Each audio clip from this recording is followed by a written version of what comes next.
Besides the dramatic turn of events in Libya, we also continue to track the contagion from the 2.0 or Facebook revolutions, as a lot of people call them, into the Persian Peninsula.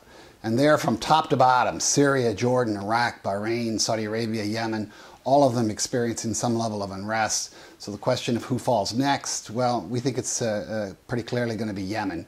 The dynamic there is not all that dissimilar to Egypt. You've got serious defections by key power brokers in the system.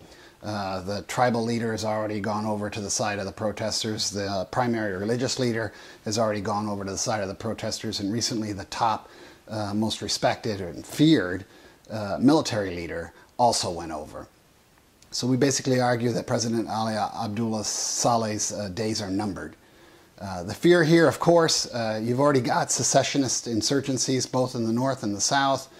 This place was split basically throughout the 60s, 70s, and 80s into two different countries, sort of like a North and South Korea situation. You've already got an al-Qaeda presence there that's substantial. Al-Qaeda in the Arabian Peninsula, or AQAP as its acronym is known. It's already flourishing to the extent that the U.S. labels it as the most likely producer of direct threats to the American homeland. So the United States very wary of losing Saleh as a collaborator and ally in the war on terror. But with the Saudis already signaling that they're pretty much ready to dump this guy, from our perspective, if the U.S. was smart on this, it would engineer a quick replacement as soon as possible. One that's acceptable to that triumvirate of leaders who have defected to the protesters' side, and create some sort of slow march to elections that would kind of calm things down there. By and large, we think it would be more important for the United States in its efforts to preserve its relationship with Saudi Arabia to switch the focus from Yemen, sort of process this situation out and get it over to Syria, which looks like it's on the verge of moving down a similar sort of track.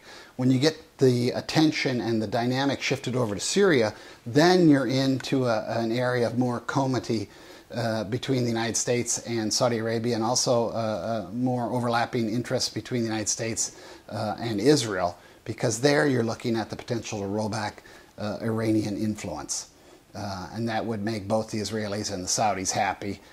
So much like the situation with the revolutionary wave that hit Europe, Eastern Europe in 1989, sequencing is everything. You can only handle so much instability in the system at once. The United States can only pay so much attention, put its focus in so many places.